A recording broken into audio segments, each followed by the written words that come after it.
All right. This is always the fun part, seeing people trickle in. Yes, it is.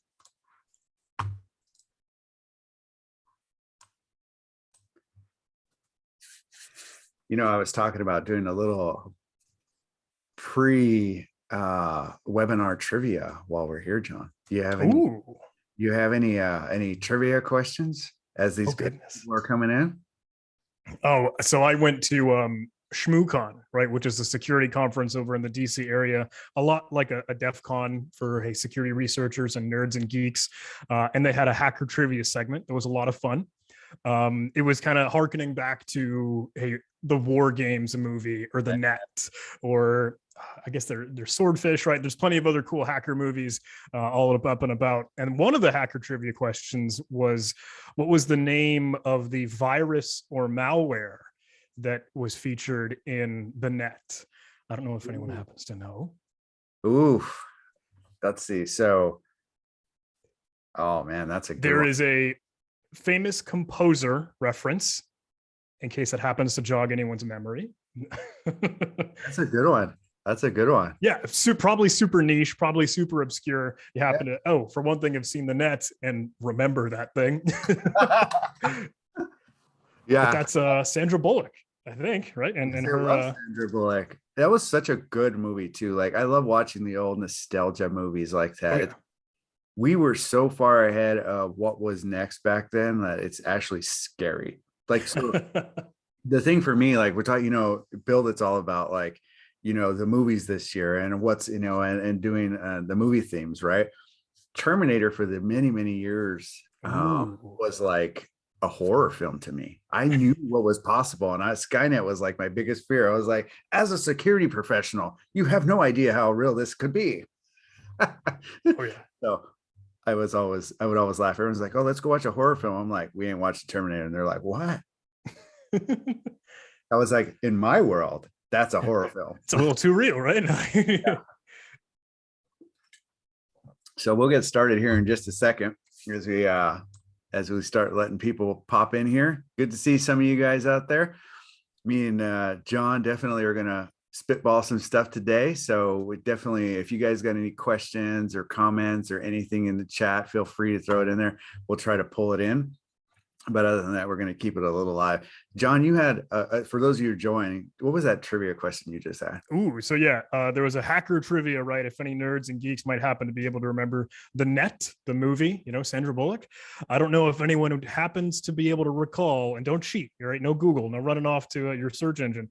What was the name of the malware or the virus that was sent to Sandra Bullock in the movie The Net? There's a hint in there. Hey, it includes some famous composer. God, I have one on the tip of my tongue, and I know it's all right. I'm like, oh. Anyway, so the funny, when I got this question live for the hacker trivia at the conference I was attending, I was like, I'm beating myself up because I probably going to lose some street cred, but I had not seen the Net. Oh no! I know. So I was like, well, dang, I have to fall on my sword here, and now I can use it as a rebuttal for everyone else.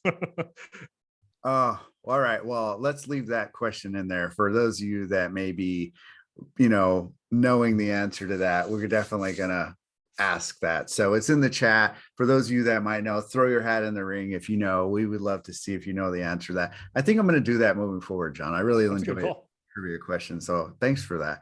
So let's get started. Here we are, 11:02. I can't even be more excited. Hey, I got my good friend John with me. Here we are talking about Build It Live 2022. Honestly, I couldn't be more excited about this year's event. Like, we got great people coming, like John. We're going to talk a little bit about that today. Huntress is joining us, right? So really, really, really, really pumped, John, to have you guys join us. And this is just one part of the fun, right? So we're starting here today on the live webinar where we're going to be talking about some things. But the biggest thing I want to do is, tease up to what's, Build It 2022. You're going to be talking about some stuff. John, what are you going to be talking about, buddy? Well, hey, thank you so much. I mean, I'm super excited to be having a chance to hang out with you here. Thank you for letting me, I don't know, we can get a chance to show the unfiltered, candid, casual banter that we have here. But Build It IT is one of our favorite things that we look forward to. It's always a great event to help sponsor and showcase. And I hope in this webinar, we can tease and tee up and sort of promo a little bit some of the cool, hopefully, presentations that we're going to end up bringing to the show. Do you mind if I, hey, take a quick moment to screen share? Absolutely. And we'll whet everyone's appetite, hopefully. We got the fun him. part of doing this live. How's it look? It looks great. Cool. So for our webinar today, hopefully we're chatting a little bit about some oddball conversations in cybersecurity. Trust. Like, hey, what do you hold, I don't know, as reliable, as stable and sturdy? On all this is hopefully probably going to pour into some of the NIST cybersecurity framework that we'll dive into in just a bit. But again, trying to tee this up for what we're doing at the real show for Build IT. I'll be chatting about this in a breakout session called Building Your Baseline. So, hey, what does asset inventory look like? What does application inventory look like? Do you have an actual document and some documentation that discusses your environment, your system, your stack? Normally when we ask that question at like a live event, we get everyone, hey, we're genuinely asking the question on stage and asking people to raise their hands. And it's an embarrassing response. So hopefully we'll get to be chatting about that just a bit. And I would also send some love to Kyle, CEO over at Huntress. He likes to kind of laugh. Hey, you know, he calls himself the chief janitor, which is probably still an accurate description. But that's turning the tables on this whole conversation, right? Well, I might be chatting about building this thing and creating your, I don't know, application whitelisting, file integrity conversations, how you trust your landscape. But Kyle, hopefully we'll be able to sprinkle in some of, you know, that adversarial mindset. Turn the tide, be a little bit more red team, become a little bit of the hacker. And you know how we say our offense is your defense. So hopefully I'm going to twist his arm and we'll be able to showcase some, app locker bypasses, some super sweet demos, and really light off some fireworks to showcase, hey, you know what? Maybe we can see how the hackers lean into this whole trust thing just as well. Oh, that's going to be good. Cool. You know, thanks for letting me ramble there. I hope I didn't. No, man. This is where it's at, right? This is what it's all about, being live. You know, one of the exciting things, obviously, you're talking about some excitement coming. You guys being at the show is like, I'm super pumped to see you guys there. But one of the other things is, for everyone that's joining us today, we got some gifts for you guys. One of them is that for those that are here today and registering with us, Huntress has a special code for you. And in the chat, today only, is a cool discount, right? Tickets for those that are coming can buy their tickets today with a code call number 2 Huntress, HUNTRED, and that's in the chat. That's for Huntress today. For those of you who are coming, 100%. Love to have you guys there. Grab your tickets. That's a today only event. And here's the other cool part, John. We're giving away 2 free tickets, man. So for those, somebody in here today, 2 people are going to win tickets to come to the show. So they get to see you live and in person, man. I'm excited. It's going to be a ton of, it feels like it's been too long. I know we are getting back to normalcy. we are getting back to, hey, real in-person live shows. But it's still like, oh man, it's just a family reunion every time we're able to get everyone together. But hey, 200, I see it in the chat. And you threw me for a loop there. I was like, 200, like Huntress, but then, 100, but with the 2 in front. So awesome amalgamation there. We try to have fun here too, John. That's the whole point about being live, right? You can have fun. And I got to give a shout out, like Tiffany. Like Tiffany's our like champion here at Build It Live. She's putting this show on with us. She's doing an amazing job. She comes up with the cool puns. She's awesome. So shout out to Tiffany that's out there in the audience today. Thank you for all that you do. But let's talk about this, John. Let's get into some nuts and bolts, man. I want to hear more about it. Like let's talk about it. What's trust? Okay, so absolutely. And there are a couple themes that I hope I will be able to sprinkle in just as well here. I kind of set the stage with a little bit of the NIST cybersecurity framework. And if folks aren't familiar, we over at Huntress, right, we just recently did a webinar on this sort of thing. We were calling it denistifying the cybersecurity framework, like to Nice. demystify it, to remove the illusion. And it talks about the 5 pillars of things that you want to focus on as part of your cybersecurity endeavors, your journey, your growth. And there are, if folks aren't familiar, 5, and that there's identify, protect, detect, respond, and recover. And we all probably have these conversations when we're chatting about cybersecurity. What we can hone in on, if that's all right, is the identify kind of bucket here. Because hey, the identify is really all about knowing what is in your environment. And I realize sometimes we might kind of shrug off the shoulders and be like, yeah, who cares? We know, like, sure, I've got servers, I got workstations, I'm good. But sometimes you forget about, oh, that one box over in the closet, some machine is still running some old updated Exchange server. I don't know. It could be anything. It might not be on your network map if you even have a network map. That's always also a hard question to ask. And there's a lot to encompass here. It's not just workstations. It's not just servers. It's not all devices, right? You still want to know your users, your personnel, data applications, and the things that you rely on from other vendors and other products that you might happen to use. I think it's fair to say we tend to ignore this or just forget about it because it's like, no, we need to, why would we bother taking inventory when we just need to get back to business and doing our job? Yeah. But this is absolutely critical and vital. It's literally step 1. It's the top. Hey, this is what's laying the bedrock for a greater cybersecurity posture in the long run. What do you think? Is that fair to say? Am I driving up the wrong tree? No, I mean, and one of the things, John, I'll just be, being an MSP for so many years myself, I think that I've always said you win and lose at onboarding. And one of the first things is understanding what you're getting yourself into, right? So, I mean, I've always been from a security mindset myself. So when I think about, what does this mean to me and how do I support my customer meaningfully? You got to know what you got. Like, what am I doing here? Like, is this, do I, because I see a lot of MSPs do this now where they just onboard customers and they just kind of ask a few questions and deploy a few agents. And then they find out they have a lot of other things. That's pretty shocking to me, right? I mean, so for me, I have always said, like, if you don't onboard them properly and identify all of the devices that are on the network and really understand what you're supporting, you could be getting into hot water, right? So for me, I've always been that way. So I love to see that, again, at heart, best practice guy. So, I mean, that's just kind of my mantra. So I love the identify component as your first step. I'm happy to hear it. I'll probably reiterate and forgive me, but I think it's worth emphasizing is when we ask this question, we get people to raise their hands. Hey, can you tell me, can you point me towards like a literally written down, sure, maybe you've got a digital copy, but it's a physical copy is worth its weight in gold, as with everything, incident response plan, disaster recovery, business, et cetera. Having just the archive, just the catalog, just the library, what's where and how and why, for one thing.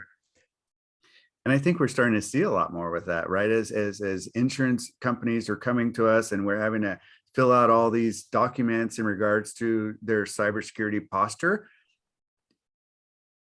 we're having to answer a lot of questions. And a lot of those questions come from knowing what's in the infrastructure, right? And how is it set up? How is it secured? How is it configured? So to your point, without that documentation, guess what? We're having to go back and then be like, ooh, a little egg on the face if you don't have it, right? Yeah. So it's like, oh no. That's the most embarrassing thing when stuff hits the fan. Yes. I didn't know someone asks you, where is it? And you don't, I don't know. You gotta love that. When you said it earlier, it's just a little PTSD. It's like always that hidden device in the server closets. It's like, what is that? Where is that coming from? Why is that coming out of there? People see data being transferred back and forth, and they're like, what is this data leakage? It's like, no, it's just a backup. Maybe, I don't know. Was it you that was telling me the story recently where somebody had actually found a server inside of the wall? Was that you that was Ooh, telling me that? probably not me, but I have no doubt that's a good story. Somebody was telling me that story recently, and I wasn't sure if it was you or I, but I was like, they were like, the only reason that they found it was because they could hear a humming from the fan going out. Hmm. And it was inside of the wall, and they could never figure out where this other rogue device was on their network. They could never trace the cords back because it was all of it was in the wall, literally sheetrocked in, which I thought was hilarious. Goodness. Wow. So let's talk a little bit more. I mean, where are we going next? Obviously, we've identified what's next. Yeah. So I'd like to keep zooming in if that's okay. Sure. I personally, maybe this is just a John slant, but we lean in towards the endpoint, right? We lean on the host and on the computer that you're using and interacting with, and a lot of the tools and programs and applications that you tend to use. And that brings us into the conversation of goodware and malware, right? Everyone's familiar with malware, at least I hope, right? Hey, bad software, we know goodware is good software. Get it. And that varies whether you're using Microsoft O365 stuff, whether you're an office shop, you're working with Microsoft Word, with PowerPoint, etc. Maybe you're doing things with Google Cloud. I don't know. Maybe you're using OneDrive. Maybe you're using Google Drive. Maybe you're et cetera, et cetera, et cetera. That list goes on and on. And you got antivirus in the mix, and you have security solutions as part of your stack just as well.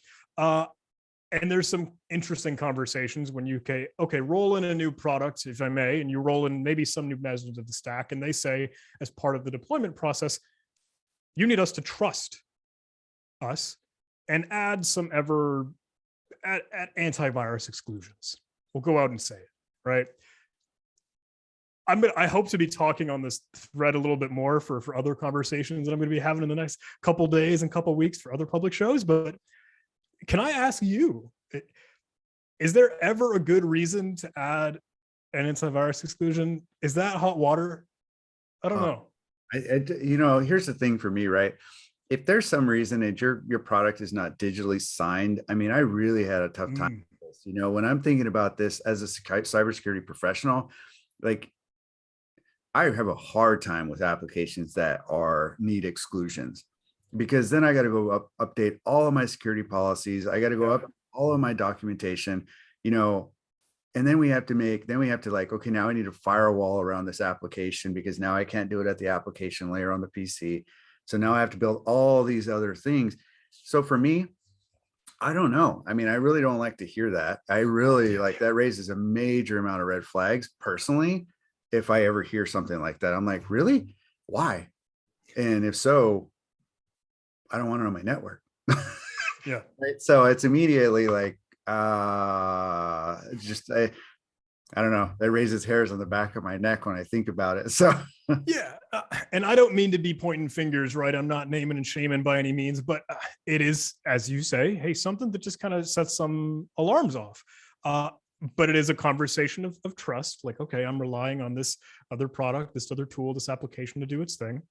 And again, we'll tangent off that. A lot of us are using, probably, I don't think it's going too far out to say, a Windows operating system. Like, hey, you're rolling Windows 10, maybe you're on Windows 11 these days. There might be a couple shops that are rolling some Mac, some Apple devices, which is someone that we could probably have a cool conversation with if you'd like. But the Windows world comes with software that is inherent to the Windows operating system, right? That's true.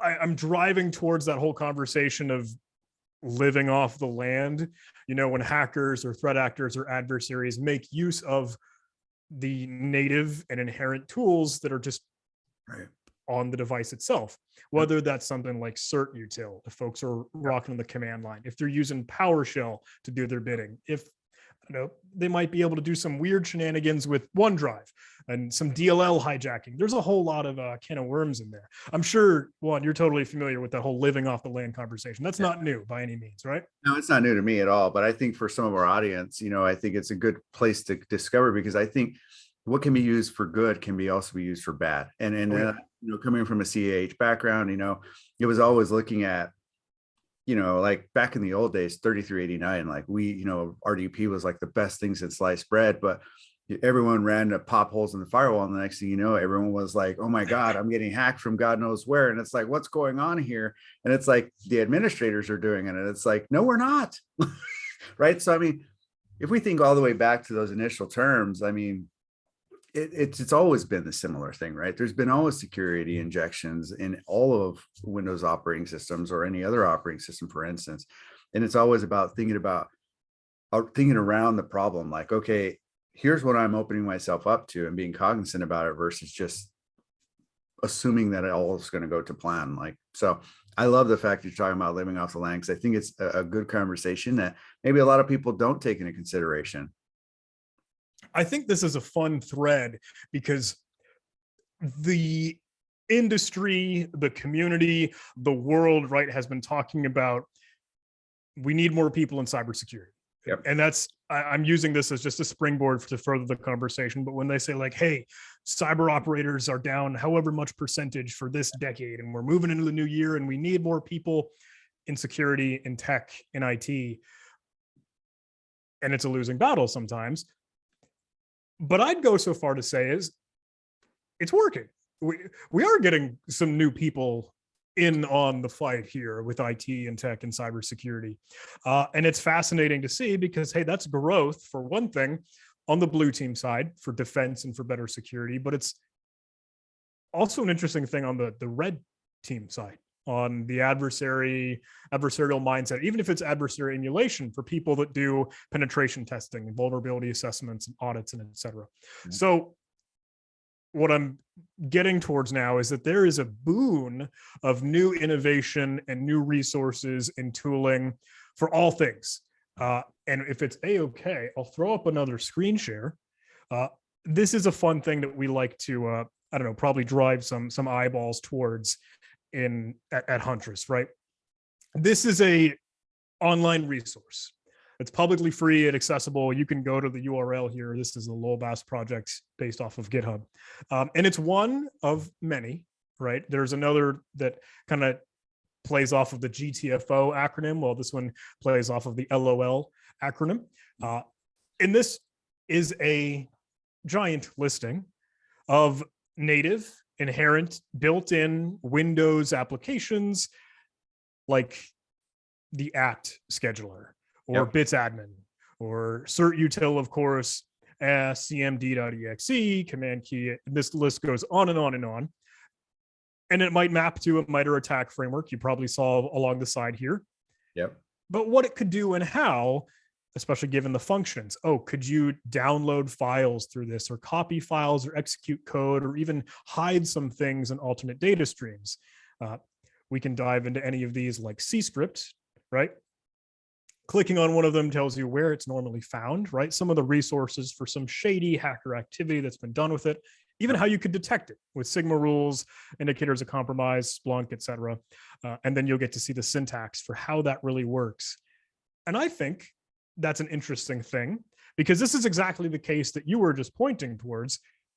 A lot of this good inherent native Windows stuff can be used for bad. And I'm scrolling through this and I could go on for an eternity, right? It's shocking to see. I'm sure probably many of the people in our audience today, if you haven't seen this before, it's probably pretty eye-opening to know that a lot of the utilities that we use in business are also being used to attack us with, or at least being a vulnerability on the local machine. So this is great information. Thanks for that, John. Yeah, I'm sorry. So I'm going to be coming at you with a couple of interesting oddballs and nuggets and things to hopefully chat about. I like the living off the land and the Lowell's resource here, because for one thing, hey, a lot of us come from that red team pen tester hacker background. Kyle and all of our founders have that intelligence background and military upbringing. I was with the Coast Guard to work with a lot of their cyber community and their Coast Guard Cyber Command, and then worked some time with the Department of Defense Cyber Training Academy and the Defense Threat Reduction Agency. So to be the spooky squirrely, hey, you're in a room with no windows, hacking away. And it's interesting to parallel that world to the MSP world and the small mid-market businesses, right? It's a whole new world.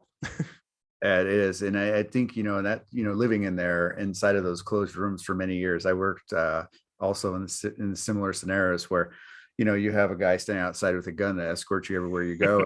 It's a weird world to think of, when you're living in that paradigm.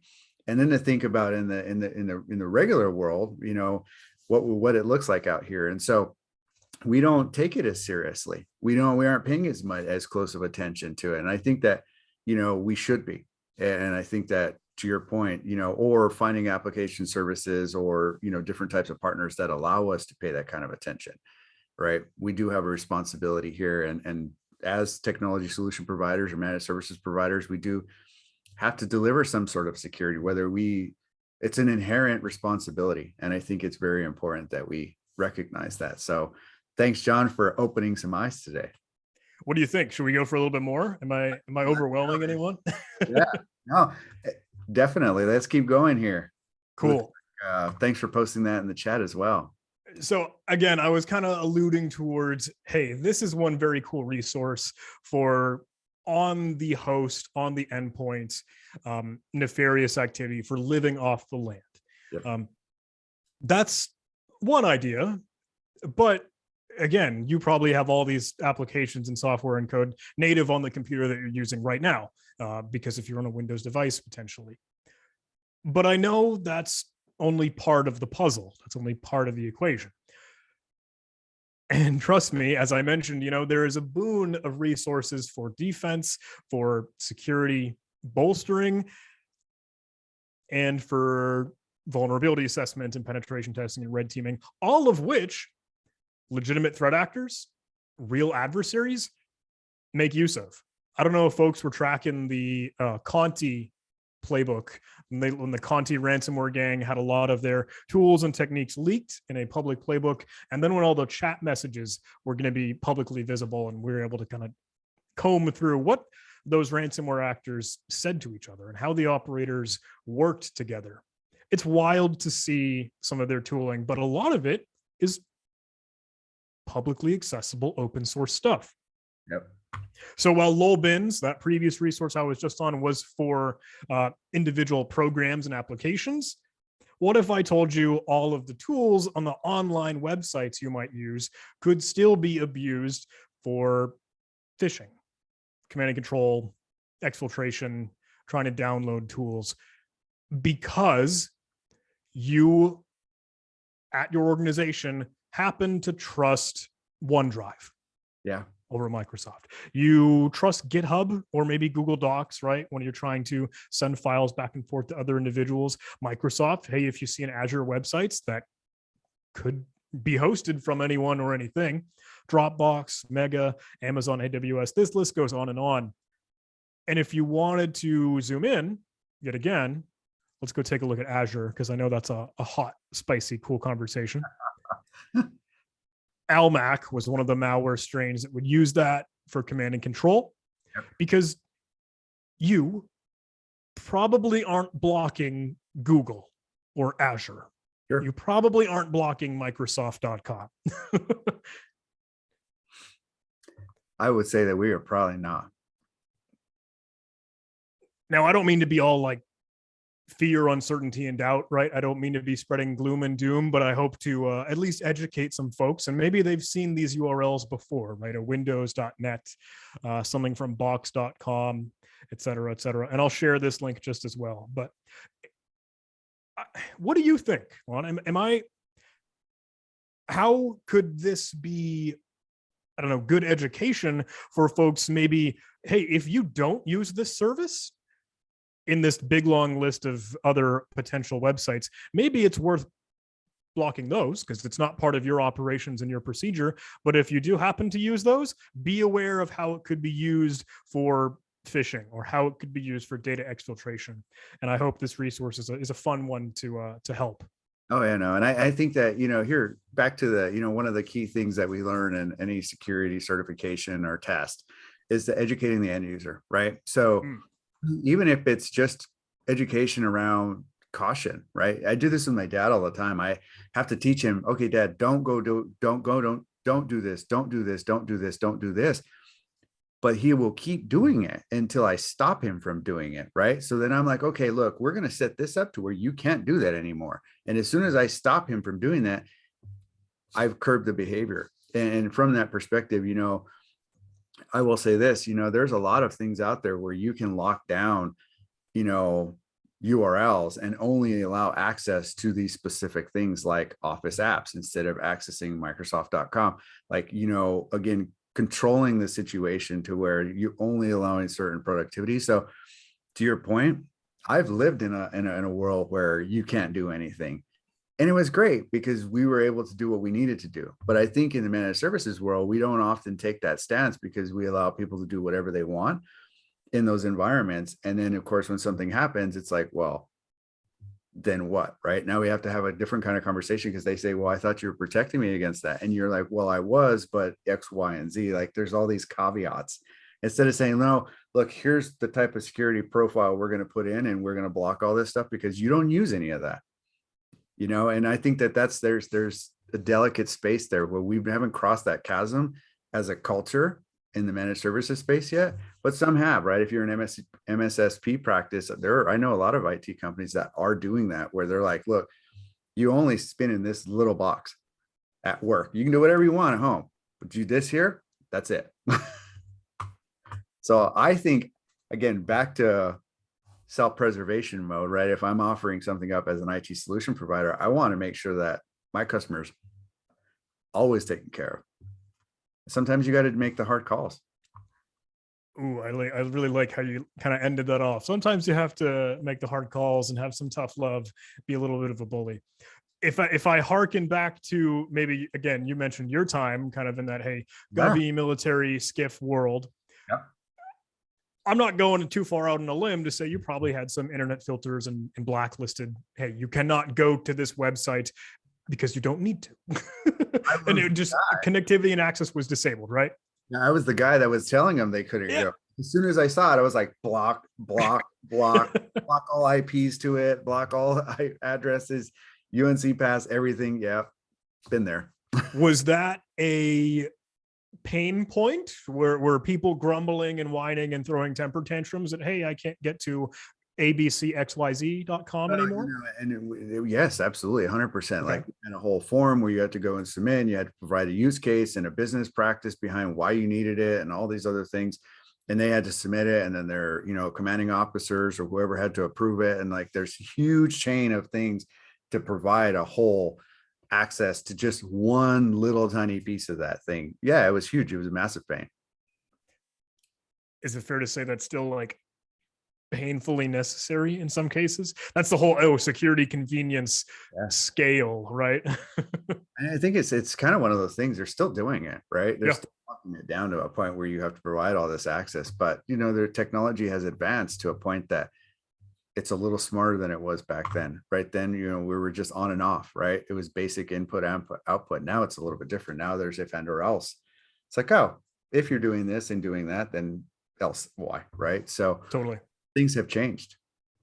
And I think if we wanted to get some interesting, smarter telemetry, maybe those living off trusted sites resource, I just dropped that link in the chat. You might be able to see a little bit more of that syntax or that URL.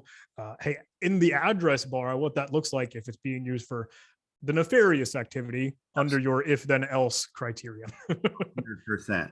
Yeah, you can, build it in and still block it, but only block what you need to block versus blocking full access to it, right? So, and I don't think a lot of people do that. There's a lot of time and effort that goes into that, but I think building a good security practice and building a template for success, I think would, help them a lot more.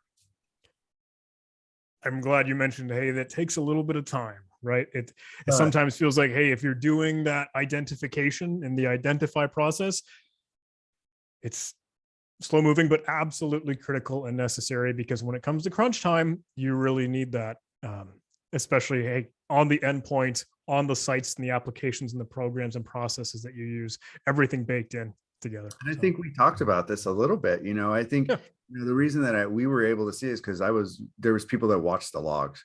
And I think as technology solution providers, we don't watch logs anymore, right? I've even heard, like, I've seen technicians like not even know where logs are stored or event viewer is even at, right? So it's like, they're like, I don't know. Let me Google that and see where that's at. And I'm like, hold on a second. Like, everything you need to know is in the logs. What are you talking about? Like, everything's there, like everything. And they're like, where's that at? And I'm like, oh no. So maybe we quit. Maybe we haven't looked at the logs lately, right, John? You have given us a perfect segue, my friend. If it's great, if it's all right, I'd love to tell another quick story to kind of keep our content cruising. Folks might have heard me or Huntress or any of us kind of screaming and shouting about this thing just a bit ago, because I think this showcases some very, very cool education in a real case study. There's a blog post if folks are interested, and we've done some information outreach on this sort of thing. But we were tracking some kind of crazy case where a Huntress partner, a trialing partner, they were kind of kicking the tires and see how well we might be able to help them out. We tracked down some APT activity, like advanced persistent threat from DPRK, right? Doing some shady, nefarious stuff. I won't bore you with all of the details. This blog post is a very technical guide showcasing a lot of, the auto runs, the scheduled tasks, a lot of the nerd stuff on how the code all worked, deobfuscating malware, peeling back layers, yada, yada, yada. It's a cool story. I hope folks might be a little bit interested in it. But again, I promise I'll tie this back to what we were just discussing. This all boiled down to some phishing links that were sent in an email back and forth that originally linked them towards a Google Drive web page, and then a OneDrive thing to be able to actually download these. Kind of crazy. Again, that's the living off the trusted sites back and forth. And you might be able to see that if you actually dig into the phishing emails here. I'll link this in the chat just as well if anyone hasn't seen this or is really interested. But I would like to harp on the notion that you just said of logging. Yes. And keeping track of what's in on those logs. We got very, very, very, I can't say lucky, that's not the right word. Fortunate, is that even close to the right word? Sure. But the way we were pulling back all the breadcrumbs and the puzzle pieces here, the way we were able to find how this malware originated, how we found the phishing email, is because of the logs. Those are the things that help incident responders and the analysts when something goes wrong. If they aren't even enabled, that's useless. If you aren't looking at the logs, well, you might be missing out on valuable intel. And this is an interesting case where the malicious document, of course, was a Microsoft Word document, macro enabled document. Antivirus product, XYZ, right? XYZ. Security solution missed it. It didn't scan it. It didn't catch it. It fell asleep on the job, whatever. We know prevention tends to fail sometimes. No shame on them. It's hard to do. It's hard to see the future. But antivirus product logged all of the downloads, all of the things that could indicate maybe across different infected machines, different compromised hosts, all around the same time. If all the victims downloaded the same file, that might be a suspicious file.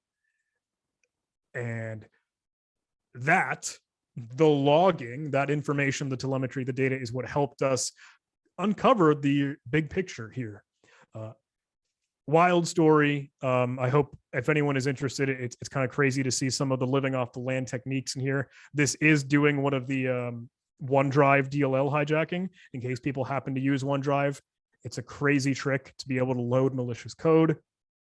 And sorry, that's too nerdy. I know. No, it isn't. If you think about it, let's just talk about it just for 2 seconds, because totally. You think about that, like everyone's got OneDrive, they're all syncing it to multiple computers. And if you got a file or a corporate repository, and inside of there is a company, a folder, and inside of that has a folder that's shared to every single person in the organization, and they're syncing it all they got to do is have one of those machines that has allowed their antivirus to approve that, to pop it in there. There's no scanning happening inside of OneDrive, right? And then that goes to how many computers, right? So like, when you think about it from a managed services perspective, like that can happen that fast, Oh right? yeah.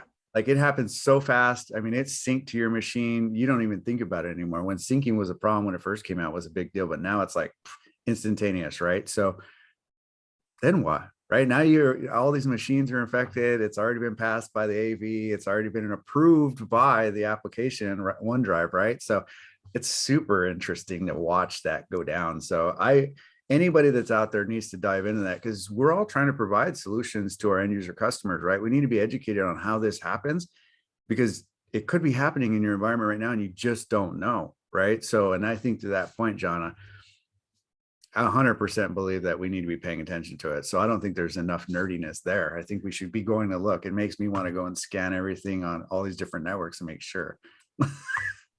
I'm happy to hear that, because I realize, hey, it's a long-winded story. The case study is kind of crazy. It's got all the pizzazz and trumpets and fanfare of advanced persistent threat. That sounds so spooky. Yeah. But ultimately, it boiled down to someone fell for a phishing link, sent it to their coworkers, and they've been lurking in that environment for over a year, just exfiltrating data and stealing intellectual property. Whoops. Yeah. Just boils down to cyber hygiene 101. Don't phishing links. But here's the thing, John, is that like all of us say we wouldn't do it, right? Yeah. I heard a story just recently where all these very high-end cybersecurity professionals all got phished by one of their friends, and I laughed so hard. I was like, dude, that has got to be the best thing ever. And it was a Rickroll video, right? But I was like, this is the whole point. Like sometimes you trust too much, right?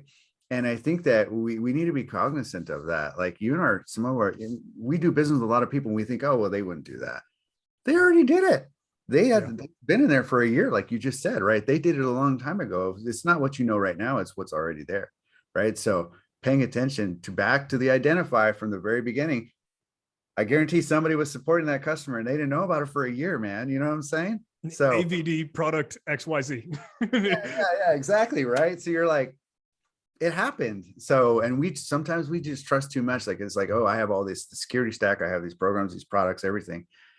And it's like, I think I'm okay. And it wasn't. Good for instance there. So love it. I don't think we nerded out enough there. We're gonna have to dive into that more. Well, hey, I know we are at the last couple minutes, and I don't know if anyone has anything for Q&A. So if it's totally cool, I'd love to color that just a little bit more. Unless, hey, you're booing me off the stage. Are there any tomatoes throwing? Keep going, John. Let's keep going. We gotta find out who our two winners are too. Cool. All right. Well, I will keep cruising just a little bit more if that's all right. And I'll give you some air cover to chat about all the other sweet stuff going on. One thing when we were working through that advanced persistent threat case study was that we were rolling out process insights. And I want to pour a little bit of love into this. And forgive me, look, if folks hang out with the Huntress crew before, you know that we do not like to turn this into a commercial or an advertisement. We're not cramming product, any crap like that. This is for education. This is for learning. And this is for the love of what we do. Process insights is our cool, hot new thing for getting into the EDR and endpoint detection, discovery, or response playground. Process insights is how we are monitoring every single process that might run on the endpoint and seeing how it formulated the child to parent pairing, what it's doing and when. And it's super cool because normally Huntress has been for that after the safety net emergency backdoor parachute of, oh, we're catching what AV missed. Now we're going above and beyond because we've got antivirus with Windows Defender and we've also got process insights adding to the telemetry and visibility. Anyway, sorry. Process insights is something that we're super excited about, but as you might understand, that comes from knowing what processes might be naturally running on your computer. If we have all of the processes running on all of the endpoints that we protect, over 1 million devices, we have a crap ton of data. Yes. And we need to find a needle in a haystack when looking for malware and bad activity. and there's something that Kyle, our fearless leader and CEO and chief janitor tends to say, if you're looking for a needle in a haystack, make the haystack smaller. So that's when we do our own conversations of file integrity. And I might be able to pour into this. This is something that I had been working on, and this is what will probably be driving a whole lot of the conversation for our live presentation. If you wanted to come hang out with me for that breakout session, it's archiving and trying to keep track of, okay, what does cmd.exe look like? What does PowerShell.exe look like? When was it compiled? What are the strings? What are the imports? What are the other shenanigans and properties and attributes of every single possible file ever on Windows? Bear in mind, you might be using Windows 11, or you might be using Windows 10, or you might be using Windows 7, or Server 2008, or 2012, or 2016, or 2022. And there is so much variation in how these programs and applications work. So this was a fun project to dive into. I'll talk about how that came together. If folks are interested in that, this comes from a Windows binary index. You might be able to search for any natural file that exists on your computer, like PowerShell.exe. And we'll be able to see, okay, across all of these different Windows versions, what does it look like? Yeah. Kind of crazy. Where's the file live? When was it released? What patch, what hotfix does it come from? MD5 hashes, SHA-1, like file fingerprinting. Super nerdy stuff. I'm sorry. I know I'm getting in the weeds here, but I hope that's an interesting teaser for how do we solve the problem of a needle in a haystack when we have a million haystacks. I love it, man. I am so excited to see what you guys bring at Build It. Like, that's super interesting to me. Again, there is a nerd inside of me, deep down inside, that is going to be sitting there waiting to hear what you got going on next, man. Looking forward to having you at the event too. But we got a couple winners, John, of all that content. Like, if you couldn't get any better than today, we got a couple winners. Do you see the names over in the panelist chat? I do. All right. So here we go. I'm the one on deck. I'm making the announcement. Do it, John. You're the guy today, man. All right. So for the ticket winners, from what I understand, and correct me, this is a free ticket? This is a free ticket to Build It 2020. Holy cow. Free ticket goes to number 1, Christopher Kelly. Boom. Christopher wins. Congratulations. And number 2 goes to, I'm very happy to see this individual. They were able to cruise through that hacker trivia question. What is the malware in the net? It was Mozart's Ghost, and Randy Shipper. Congratulations, you're the second winner of a free ticket. Congrats, you guys. We'll be reaching out to you. We're going to get you over those passes to get you to Build It 2022 live.